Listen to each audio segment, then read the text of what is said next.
அனைவருக்கும் வணக்கம். நேற்று கேண்டன் பாரிசாலன் அவர்களுக்கும் பால் டாக்ஸ் விக்கிக்கு ஒரு பரபரப்பான விவாதம் நடந்துச்சு. அந்த விவாதத்தை நான் முழுமையாக பார்த்தேன். 1.5 மணி நேரம் முழுமையாக பார்த்தேன். அதில் அண்ணன் பாரிசாலன் பல கேள்விகள் கேட்குறாரு. அந்த ஒரு கேள்வி கூட பதில் சொல்ல முடியாமல் திக்கி திணறி திக்குமுக்காடியாக எப்படியாவது மேனிப்புலேஷன் பண்ணிடலாமா அப்படிங்கிற மாதிரி தான் இந்த பால் டாக்ஸ் பார்த்துக்கிட்டு இருந்தாப்புல.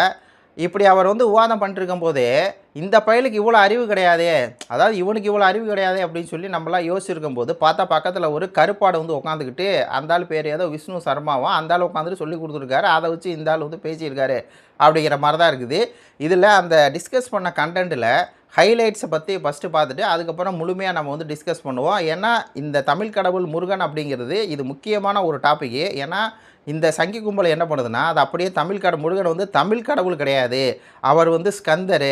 ஏன்னா அவங்க பல புராணங்கள்லேருந்து எழுதி வச்சுட்டு முருகனோட புறப்பை கொச்சப்படுத்தி எழுதி வச்சுருக்காங்க. அதாவது நம்மளுக்கு பார்க்கும்போது கொச்சப்படுத்தி இருக்கும். ஆனால் நம்ம முருகன் எங்கே பிறந்தார், எப்படி பிறந்தார் அப்படிங்கிறதுக்குலாம் எந்த ஆதாரம் இதுவரை இல்லை. அதன் நம்ம குமரிக்கண்டத்தில் பிறந்தார் அப்படிங்கிற மாதிரி தான் ஆதாரம் இருக்குது. ஆனால் அவர் நம்மளோட வாழ்ந்தவர்.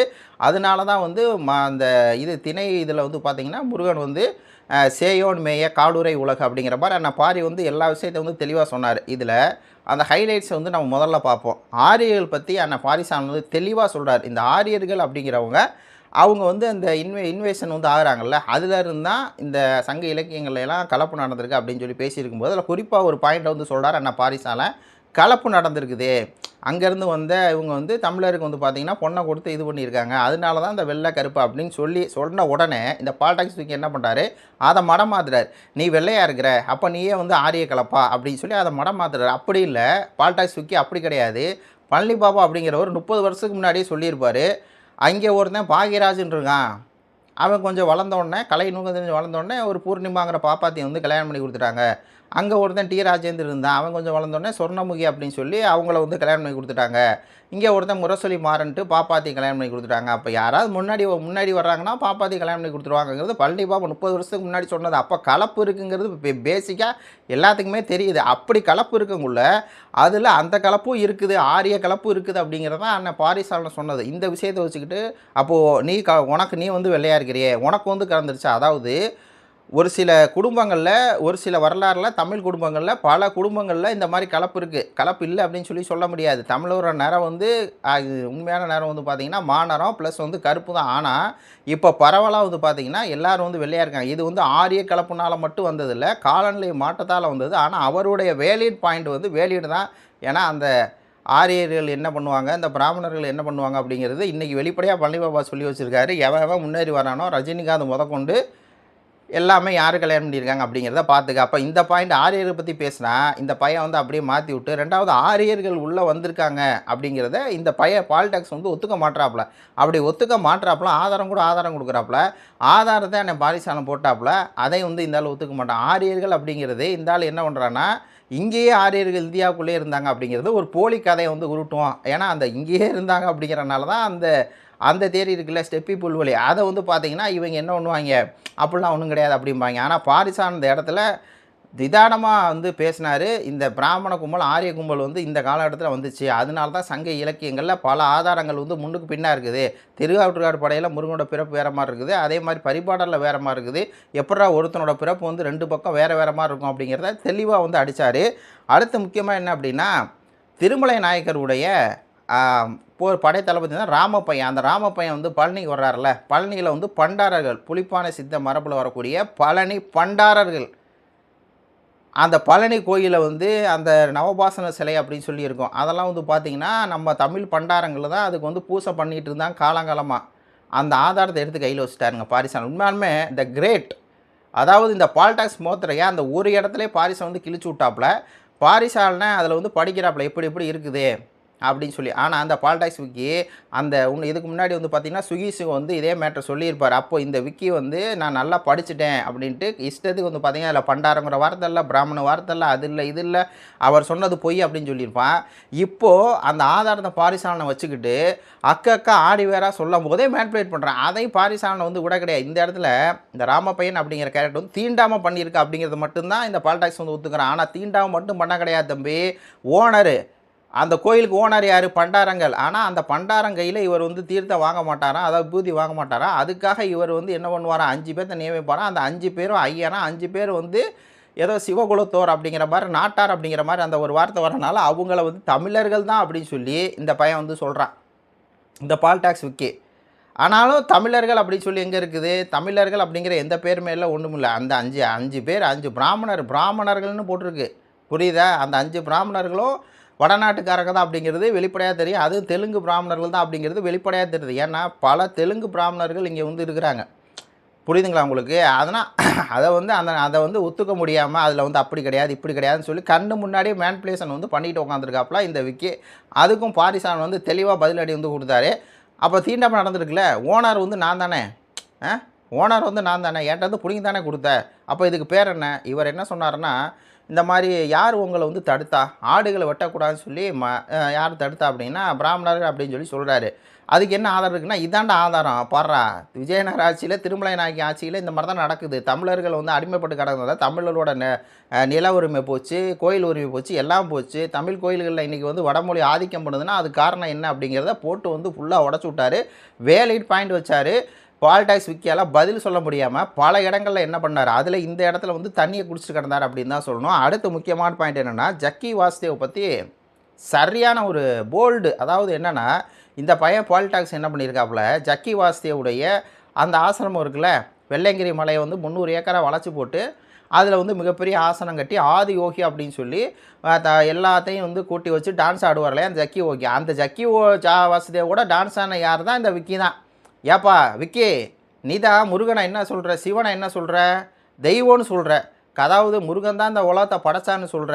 அந்த முருகன் தான் என்ன பண்ணுறாரு, அதாவது நீ சொல்கிற மாதிரி அந்த அதான் அந்த ஆபிராமா அதிலே மெயினாக வந்து அதையும் சொல்கிறாப்புல, ஆபிராமிக் மதங்களில் வந்த மாதிரி முருகன் தான் இந்த சிவன் தான் உலகத்தை படைச்சார் எல்லாம் நீ சொல்கிற.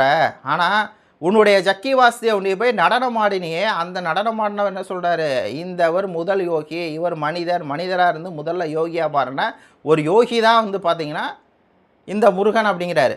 அப்போது உனக்கு பாரிசாலன்னு சொன்னால் முருகனை முப்பாட்டேன், முருகன் வந்து தமிழனாக பிறந்து இங்கே வாழ்ந்து எங்களுக்காக வந்து பல ஆபத்துலேருந்து எங்களை காப்பாற்றி அதுக்கப்புறம் எப்படி வந்து விவசாயம் பண்ணுறது, எப்படி வந்து பல வேலைகள், அதாவது ஒரு அந்த காலத்திலலாம் பார்த்திங்கன்னா வந்து உடனேலாம் வந்து இறக்க மாட்டாங்க.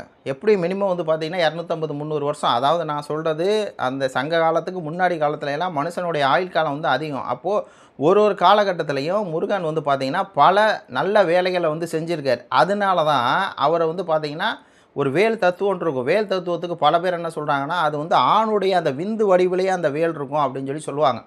அதே மாதிரி அந்த இவர் சிவனுடைய அந்த சூலாயுதம் பார்த்திங்கன்னா பெண்ணுடைய சூழ் வடிவமாக இருக்கும். ஏன்னா அந்த 3 வந்து பார்த்திங்கன்னா அந்த மாதிரி தான் வந்து பெண் உறுப்பு வந்து இருக்கும். அதே மாதிரி அந்த முருங்கைப்பூ, முருங்கைக்காய், அதெல்லாம் வந்து இன்றைக்கி பாக்கியராஜ் வந்து சொல்கிறார்ல, அந்த முருங்கைப்பூவும் முருங்கைக்காவும் இது எல்லாமே வந்து பார்த்திங்கன்னா அந்த காலத்தில் முருகன் வந்து தமிழர்களுக்கு வகுத்து கொடுத்த ஒரு சொத்து. சும்மா வந்தோடனே முருங்கைக்காய் வந்து விளைஞ்சிடாது, முருங்கை மரம் வந்து வந்துடாது. அதெல்லாம் ஆராய்ச்சி பண்ணி கண்டுபிடிச்ச ஒரு சித்தர் அப்படிங்கிற மாதிரி தான் பல வரலாற்று தகவல் வந்து இருக்குது. அப்போது முருகன் வந்து ஒரு மனிதர் தான். அவர் வந்து பார்த்திங்கன்னா தமிழர்களுக்கு உண்டான பல யோகங்களை, பல அறிவுரைகளை, பல வாழ்க்கையில் வந்து பல விஷயங்களை வந்து சொல்லி கொடுத்துருக்காரு. அதனால தான் தமிழனை வந்து நம்ம முருகனை என்ன கடவுள் அப்படின்னு சொல்லி சொல்கிறோம். அதுக்கப்புறம் சைவ மதம், வைணவ மதம், இந்த மதங்களுடைய எழுச்சி வரும்போது முருகனுடைய வழிபாடு வந்து வேறு மாதிரி மாறி போய் அதுக்கப்புறம் இந்த ஆரியர் வரும்போது இன்றைக்கி அந்த வழிபாட்டு முறை வந்து வேறு மாதிரி இருந்தால் கூட முருகன் தமிழ் கடவுள் அப்படிங்கிறது தான் வந்து பேஸாக வச்சு சொல்கிறோம். அப்போது நீ ஜக்கி வந்து ஒரு சிவனை வந்து மனிதர், அவர் யோகி, அவர் முதல் சித்தர் அப்படின்னா நீ ஏற்றுக்குவ. அப்போ நான் வந்து முருகனை பாரிசாலன் வந்து முருகனை சொன்னால் நீ வந்து ஏற்றுக்க மாட்டியா? அப்போ அவர் கன்னடர் சொன்னால் ஏற்றுக்க மாட்டா, ஒரு தமிழன் சொன்னால் நீ வந்து ஏற்றுக்குவ, தமிழர் சொன்னால் ஏற்றுக்க மாட்டியாங்கிற பாயிண்ட் வந்து பார்த்திங்கன்னா மிகவும் வேலிடான பாயிண்ட்டாக இருந்துச்சு. 1.5 மணி நேரத்தில் இந்த ஒரு சீன் வந்து முக்கியமான ஒரு சீனாக இருந்துச்சு அப்படின்னே சொல்லலாம். அடுத்து என்ன அப்படின்னா, இப்போது திருப்பரங்குன்ற விஷயம், இந்த விஷயத்தையும் கொண்டு வந்து இப்போது முருகனை பார்த்திங்கன்னா எல்லா பரிபாடலாக இருக்கட்டும், திரும்ப எல்லாத்துலேயும் ஆடு பலி கொடுக்கறது அப்படிங்கிறது இருந்துருங்க. எப்படி கருப்பசாமி கோயில்லையும் காளி கோயில்லையும் இன்னும் பார்த்திங்கன்னா நிறைய கோயில்களில் குலதெய்வம் கோயில் அப்படின்னாலே பார்த்திங்கன்னா நம்ம வந்து ஆடு பலி கொடுத்து கிடா விருந்து அப்படின்னு சொல்லி வந்து அது ஃபேமஸாக இருக்கும், எல்லா கோயில்லையும் இருக்கும். ஆனால் முருகனுக்கும் அந்த மாதிரி இருந்திருக்குது. அது யார் தடுத்தா அப்படிங்கிற டிபேட்டில் அதை வந்து அழகாக திருப்பரங்குன்றத்தில் இப்போ பாருங்கள், ஆடு வந்து வெட்டுறாங்க, அதை வந்து தடுக்கிறது யார்? அப்போ தடுக்கிறது வந்து இவங்க மக்கள் தாங்கிறாங்க. மக்கள்லாம் அவங்கள தூண்டி விடுறது யாருங்கிறத அந்த எஸ்ஆர்என்சி இவங்களாம் என்னங்க, அந்த கோயில் நிர்வாகி எல்லாமே வந்து பார்த்திங்கன்னா பாரிசாம் புட்டு புட்டு வச்சு இந்த ஹோல் டிபேட்டை பார்க்கும்போது அவ்வளவு தூரம் வந்து ஒரு நிறைவாக இருந்துச்சு. நம்மள்ட்ட பாரிசாலன் மேலே அரசியல் ரீதியாக பல கருத்துக்கள் முரண்பாடு இருந்தால் கூட இந்த டிபேட்டை பொறுத்தவரையும் பால் டாக்ஸ் விக்கை வந்து தண்ணியை குடிக்க வச்சு, ஏன்னா அவர் ஒரு சங்கி, அந்த சங்கிக்கு வந்து சொந்த அறிவு கிடையாது தான். பக்கத்தில் வந்து ஒரு விஷ்ணு சர்மா வந்து உட்கார வச்சுக்கிட்டு அது இதை சொல்லு, இதை சொல்லு, இங்கே இருக்குது அங்கே இருக்குன்னு சொல்லு, சங்க இலக்கியங்கள் இருக்கான்னு கேளு, எந்த இலக்கியம், அதாவது இவங்க என்ன பண்ணுறாங்கன்னா சங்க இலக்கியங்களில் ஒரு பாடம் எடுத்து வச்சுக்கிட்டு இதுக்கு இப்போ போட்டிருக்கேன், நீ பதில் சொல்லு அப்படிங்கிறாங்க. அப்போது அது அந்த அந்த ஃபுல் புக்கையும் கொடுத்து, இப்போ பரிபாடல் இருக்குன்னா பரிபாடலில் இந்த இடத்துல இந்த வரி இருக்குப்பா அப்படின்னா அதை கொடுத்துட்டு இதுக்கு முன்னாடி என்ன பின்னாடி என்ன பார்த்து அதை ஆய்வு பண்ணி அதுக்கப்புறம் பேசலாம். அப்படிலாம் இல்லையா, இந்த 2 லைன் இருக்குல்ல, இதாண்டா சிவனோட பிறப்பு, ஒரு 2 லைன் வந்து சொல்லிட்டு இதுதான் வந்து முருகனோட பிறப்பு, இந்த 2 லைன் சொல்லிட்டு இதுதான் அப்படி அப்படின்னு சொல்லி மடைமாத்திர வேலையை வந்து பார்த்தீங்கன்னா பால் டாக்ஸ் விக்கிப்பா கையில் வந்து பார்த்தீங்கன்னா ஒரு ரெக்கார்டு வச்சுருக்கேன், பாரிட்ட வந்து ஒரு ரெக்கார்டும் இல்லை, பாரிட்ட எல்லா ரெக்கார்டுமே மண்டையில் இருக்குது. இவர் வந்து ரெக்கார்டை வச்சுக்கிட்டு பேசியிருக்காப்புல, பாரிசா வந்து மண்டையிலேருந்து எல்லாம் பேசியிருக்காப்புல. சொல்லப்போனால் சிலப்பதிகாரத்தில் வந்து ஆரியர்கள் வந்து வடக்கு இமயமலை கீழே இருந்தாங்க, அங்கே வந்து சேரன் செங்குட்டுவன் வந்து படையெடுத்து போனான் அப்படிங்கிற மாதிரி சொல்லி அங்கே தான் ஆரியர் இருந்தாங்க, அப்போ தமிழ்நாட்டுக்குள்ளே தான் ஆரியர் இருக்காங்கன்னு சொல்லி ஒரு போலி வரலாறை வந்து உள்ளே விட்டோன்னே அப்போது பாரிசான் தெளிவாக சொல்கிறாப்புல எதனால அங்கே போய் படையெடுக்க போனாப்புல, அங்கே வந்து வாரியர்கள் வந்து ஆரியருக்கும் சேரன் செங்குட்டுக்கும் சண்டை, அதனால போனாப்புல அப்படின்னு சொல்லி பல வரலாறு நிகழ்வுகளை எல்லாம் பேசி போல் டாக்ஸ் வந்து துண்டை காணா துணியை காணா அப்படின்னு சொல்லி ஓட வச்சுருக்காப்புல அப்படிங்கிறதா ஒரு நிரசமான உண்மை. அது மட்டும் இல்லாமல் ஒரு முருகனுடைய பிறப்புக்கு வந்து ராமாயணத்தில் எப்படி இருக்குது, மகாபாரதம் எப்படி இருக்குது, அதே மாதிரி இன்னும் சில புராணங்களில் வந்து எப்படி இருக்குது, கந்த புராணம் இல்லை நிறைய இதில் வந்து வேறு பிறப்புகள் வந்து இருக்குது. அதெல்லாம் வந்து பார்த்திங்கன்னா பாரிசாலன் வந்து சொன்னாப்புல, அது தெளிவாக வந்து யாருமே அது மாதிரி சொல்ல முடியாது. ரொம்ப வந்து இது இல்லாமல் கரெக்டாக பாயிண்ட்டாக வச்சு பயவுள்ளையை கேட்டோடனே பயவுள்ளைக்கு என்ன ஆகி போச்சு அப்படின்னா பதில் சொல்ல முடியாமல் தண்ணி குடிச்சிக்கிட்டே இருக்குது. எப்படி ஒரு 2 லிட்டர் வாட்டரையாவது வந்து பார்த்தீங்கன்னா கடன்னு குடிச்சிக்கிட்டே இருந்திருக்கும். மொத்தத்தை இந்த டிபேட்டை பொறுத்தவரை நான் என்ன சொல்லிக்கிறேன் அப்படின்னா, பாரிசாலன் வந்து இந்த இடத்துல 100% வந்து சரியான வாதங்களை எடுத்து முன் வச்சுருக்காரு.